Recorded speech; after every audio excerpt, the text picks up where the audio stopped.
दोस्तों, कहानी शुरू होती है जहां दिखाया जाता है कि एक फेमस एक्ट्रेस जिसका नाम एना था, वो मिस्टीरियस वे से आज मर गई है। पोस्टमार्टम के लिए उसे अब हॉस्पिटल में लाया गया है। दोस्तों, ये एना एक फेमस एक्ट्रेस के साथ साथ बहुत सुंदर भी थी। फिर सीन शिफ्ट होता है और हम दो दोस्त इवान और हावी को देखते हैं, जो कि आज रात 12 बजे पार्टी में जाने के लिए अपने तीसरे यार पाओ को लेने आए हुए हैं। पाओ बाहर आता है और उन्हें देख के कहता है कि तुम लोग यहाँ क्या कर रहे हो। इवान कहता है कि पार्टी में जाना है कि नहीं, लेकिन पाओ की शिफ्ट अभी 1 घंटा पड़ी होती है। वो कहता है कि मैं अभी नहीं चल सकता। फिर इवान कहता है कि चलो फिर पार्टी में जाने से पहले थोड़ा सेट हो जाते हैं। फिर तीनों दोस्त हॉस्पिटल के बाहर आते हैं और जम के शराब पीते हैं। दारू पीने के बाद पाओ कहता है कि चलो मैं तुम्हें जहाँ काम करता हूँ वहाँ लेके चलता हूँ। इवान और हावी पूछते हैं कि क्या सच में एना फ्रिट्ज की डेड बॉडी तुम्हारे मुद्दा घर में आई है। पाओ हंस पड़ता है। इवान और हावी जिद करते हैं कि हमें उसे देखना है। फिर पाओ मान जाता है और इन्हें एक डेड बॉडी के पास लाता है और कहता है कि ये रही एना फ्रिट्ज। लेकिन दोस्तों, ये डेड बॉडी एक और लेडी की होती है, जिसे देख के इवान और हावी के अरमान मर जाते हैं। पाओ उनसे मजाक कर रहा था, लेकिन फिर पाओ उन्हें असली एना की डेड बॉडी दिखाता है। पाओ एना के फेस से कपड़ा हटाता है। फिर इवान एना की बॉडी से कपड़ा उठाता है और उसकी ब्रेस्ट को टच करता है, लेकिन हावी इवान को रोकता है। फिर इवान हावी को भी टच करने को कहता है, जिसके बाद हावी भी मरी हुई एना की ब्रेस्ट को टच करने लगता है। यहाँ पाओ एकदम से इवान से पूछता है कि क्या तुमने कभी डेड बॉडी के साथ गलत काम किया है।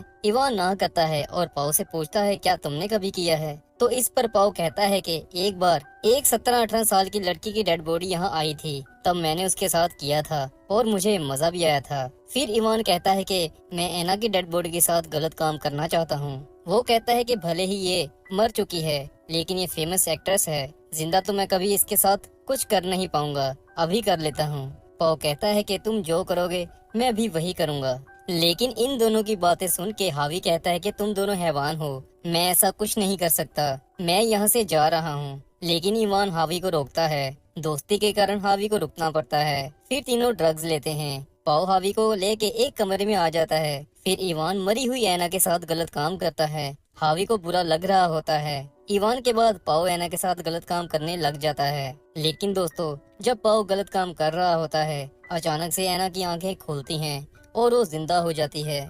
जब पाओ एना को जिंदा देखता है तो वो डर जाता है और चीख पड़ता है। इवान और हावी बाहर आते हैं। इवान देखता है कि एना जिंदा हो चुकी है। पाओ इवान को कहता है कि इसने मुझे गलत काम करते देख लिया है। इवान भी सोचता है कि अगर इसने बाहर कुछ भी बता दिया तो हमें जेल जाने से कोई भी बचा नहीं पाएगा। दूसरी तरफ हावी दोबारा जिंदा हुई एना को पानी पिलाता है। ज्यादा देर बॉडी डेड रहने के कारण एना पैरालाइज फील कर रही होती है। वो अपनी बॉडी के किसी भी पार्ट को हिला नहीं पा रही होती। इधर इवान डिसाइड करता है कि एना को दोबारा मरना होगा। हावी पर उसकी बात नहीं मानता।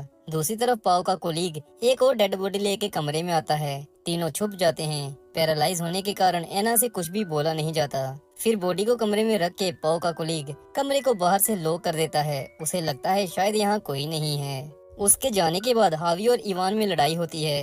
हावी कहता है कि मैं उसे डॉक्टर के पास लेके जा रहा हूँ, पर इवान रोकता है, जिसके बाद दोनों में फाइट होती है, जिसमें इवान हावी को बुरी तरह घायल कर देता है। हावी के सिर से बहुत खून बहने लगता है। ये देख के इवान डर जाता है। वो कभी भी अपने पक्के दोस्त को चोट पहुंचाना नहीं चाहता था। कमरा बाहर से बंद होने के कारण इवान और पाओ हावी को फर्स्ट एड भी नहीं दे पाते।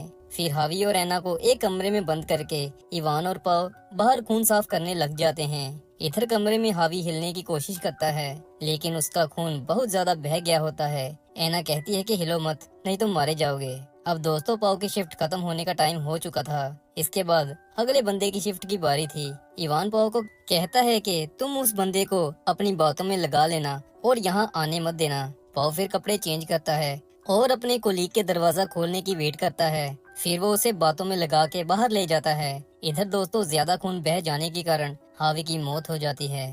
पाओ थोड़े टाइम बाद वापस आता है और हावी को मरा हुआ देख के रोने लग जाता है। इवान कहता है